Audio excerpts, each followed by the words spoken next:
everybody. Welcome to Vinny's Garage. Well, today we're going to finish up painting the frame, finally. It's been a couple weeks, took a few weeks off. Yep. Sorry about that, guys. I know you're probably waiting for another one, but that's the way it goes here. It's summer vacation time. Yep. Anyways, we're going to get the frame painted up, watch some paint dry. That should be fun. It's my favorite thing to do. And then after it's finished dry, we're going to scoot it back up underneath the car and bolt it in. Yeah, and straighten it out. All right. Okay, So first is we're going to sand this up. Yeah, we're going to scuff it.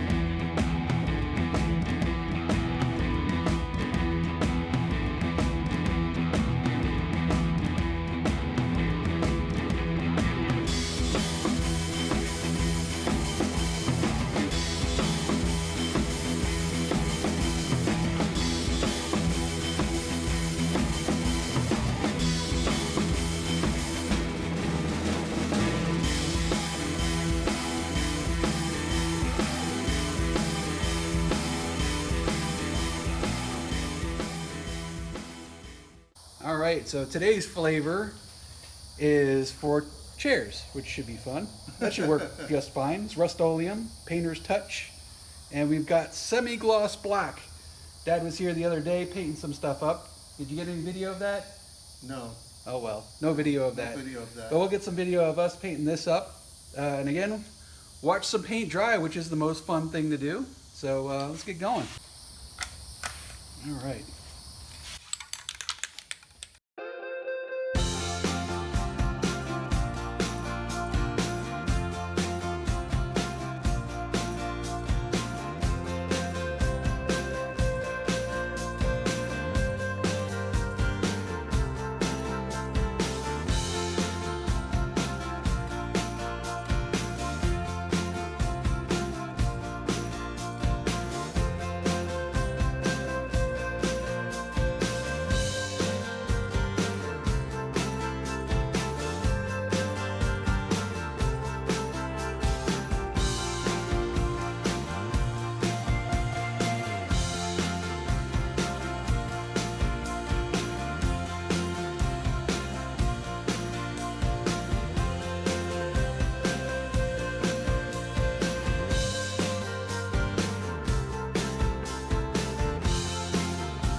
Watching paint dry is fun, isn't it?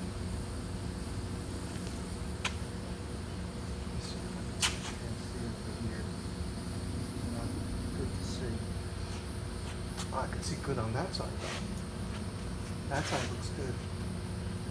Yeah, good. Oh, it looks pretty. Beautimous. Yes. Oh yeah, so over here, this is what I want to do here. After we get this frame in, know what I would like to do after that? I would like to go, since we're not going to have air conditioning, since it pretty much is going to be a race car, it's pretty much going to be a race car situation. Yeah. And what we're going to do is I'm going to cut this lip off of here, and I'm going to put sheet metal, the weld sheet metal on all the holes that we don't need. Yeah, we should probably patch all of those. Yeah, I think that's the, after we get the frame, and that's the next thing that we're going to do, is make this look nice and smooth. Yeah. And then after we get that all done, I guess you want to continue the flat black on the fire. We can. I could get some more of that semi-gloss. It looks good on the frame. I mean, it looks pretty nice. It's better than flat, because you didn't like flat. No, I don't like flat. Semi-gloss is good. With semi-gloss this, then to match the frame. Okay. And of course then we'll do, I would like to do, when we pick a paint color out, when we get the front nose on, when we get the fenders, I like to pre-paint the inside of the fenders. Just with black or something to keep it from rusting? I was thinking whatever color that we decide on, paint it the same color. Okay, do the jambs or just the inside? Well, the inside of the fenders, just Okay. that way when you got the hood open, it all matches. Plus you have protections that they don't rot out too. Yeah, and we did that on my Trans Am with the just flat black. We gobbed it on there real good so Yeah. it wouldn't rust. Because it has a sneaky way of getting down It in does. between there. It just It does, it heats it up. Yeah, I think that's a good plan. We'll patch the firewall, do some painting. yep. There's a get it few all- holes we're gonna get it need. nice and smooth. Maybe we'll keep the windshield wiper motor. Yeah, so we can drive on the street. Yeah, keep the windshield wiper motor and get rid of all the rest of the stuff. Paint dry. Yay. Yay.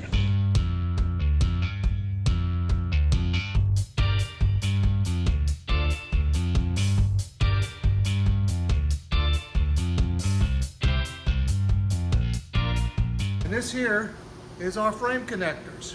They connected the front frame that we just painted to the back frame, which we didn't paint. But anyhow, will be painted. And this here, right here, is called a safety loop. Your drive shaft goes through there in case of a failure of a U-joint when you're doing 200 miles an hour, that the drive shaft doesn't flip your car over. It stays in here. That's good. Good job, Mike. There you go. You're important. Professional. Professional holder. Like this, put all the bolts back in so we don't lose any. And then it's time to sand and paint this. Oh boy, fun times. Yeah. Watch some more paint dry. Yep, more sanding. What was that? Yay. Yay, paint dry. Most exciting thing on planet Earth. Most exciting thing on planet Earth, watching the paint dry. Paint dry.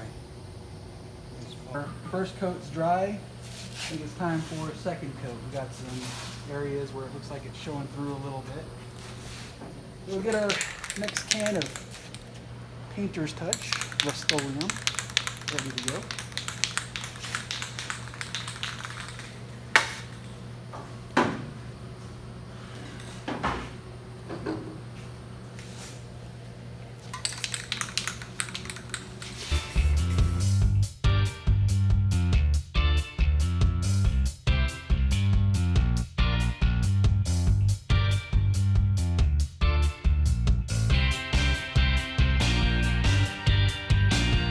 So, Dad, is the second coat light or thick? Medium. I like 2 medium coats.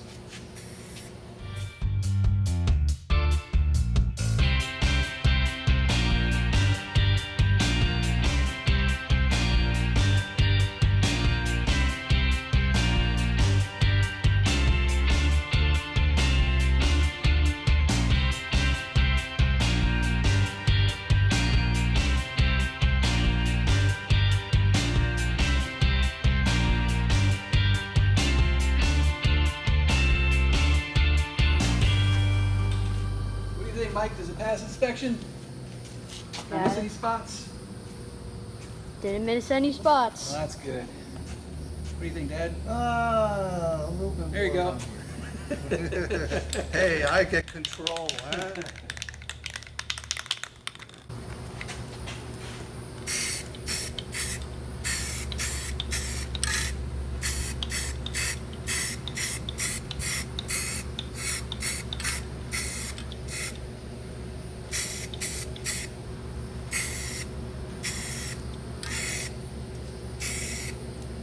There you go.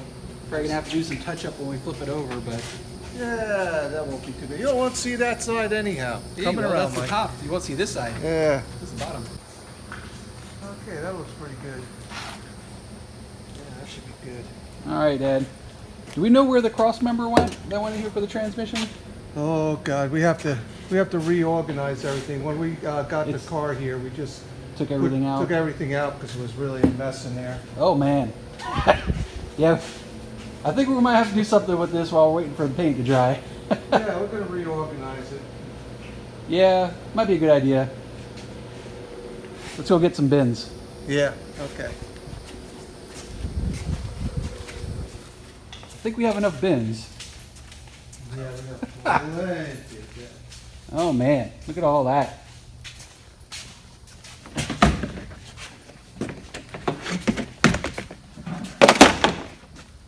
All right, grab a pile of bins. How many do you want? I don't know, 4 should do it for now. There's 3. Oh, this one's dirty. That one's dirty, we don't want that one. I'm gonna replace that one differently. That one's a little better. Here, Mike, grab one in. You get the old man a hand. Oh, oy vey. Heavy.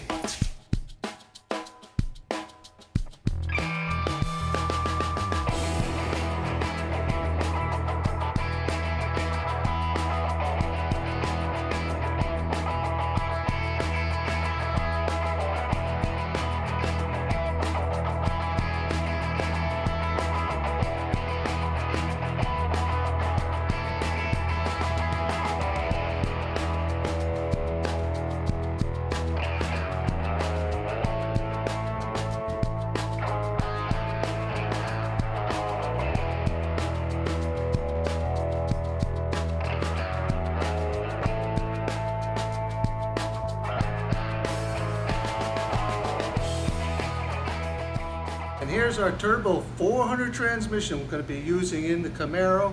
It doesn't look like nothing much right now. Looks like it just came out of a junkyard, and it did. But we're going to rebuild it. Once it's all done, it's going to be shiny black. Okay, now we're going to go over some procedures on the welding equipment that we have when we start to weld our sheet metal.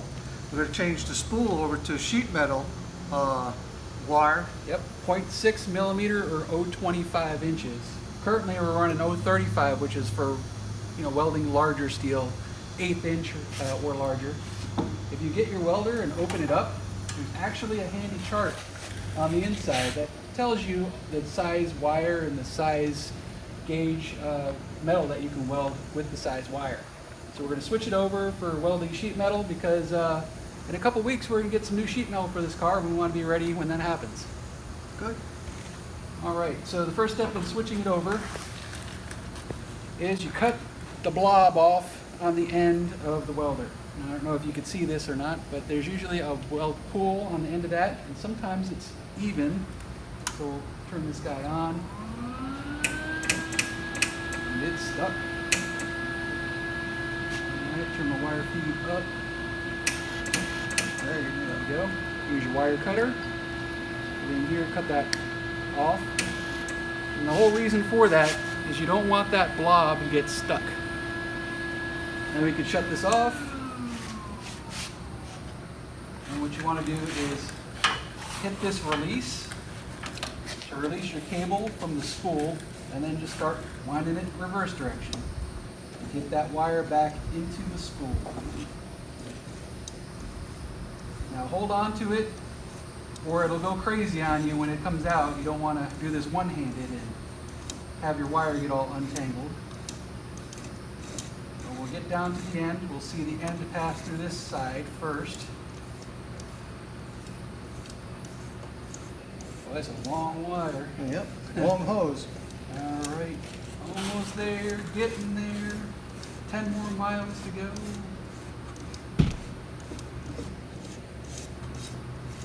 All right, there's the end, it's coming through. And then you unscrew your spool. And there's little holes. You want to route your cord, right, your welding wire right through the end and make a little loop. Then it doesn't all untangle on you. Then you can switch to the new wire. You gotta open up the plastic. And it's reverse procedure. So we're going to take plastic off, get the warnings, you don't need those. and there's a little bend in the wire. You want to cut that off. While holding the wire so it doesn't spring. Yeah, you don't want to let go of the wire completely because then it'll unravel. You get it, you punch it on to your welder. Put your washer and your thumb screw. And don't let go of that wire or else you'll be in trouble. Alright, and you want to wind it through. Now there's different channels here for this wheel. Now, depending on your type of welder, you may have to flip the wheel, and it looks like the one that we're on is too large. And it says 035 right on it, so we're going to flip it over to the 025 side. And we're going to route that right through. Easier said than done. Sometimes it's easier to fish it through the other side first and then put the wheel of death on there. Alright. Put the thumb screw back on. Close our feed. We can turn our welder back on. And what I like to do is use this tool, it's made for welders. Grab your end cap, pull that off.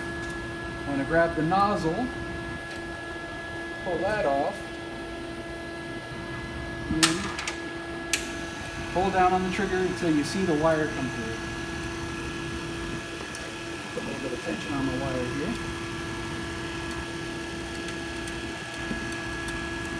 There we go. So what's different about each wire? The thickness.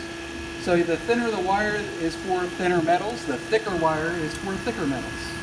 So you're saying that the sheet metal is thicker than Thinner than like frame steel for welding up a frame. And it has the wire chart with the size metal that you can cut and weld and all that fun stuff right in there. So I got the end all the way through. What I'm going to do is get my 025 nozzle, put that on, and then replace my end cap, and we're done. And that's how you change your wire without losing an entire spool of wire or losing all the wire that was in the tube, because that's kind of expensive. And aggravating. And aggravating. All right. one. Cheese. Cheese.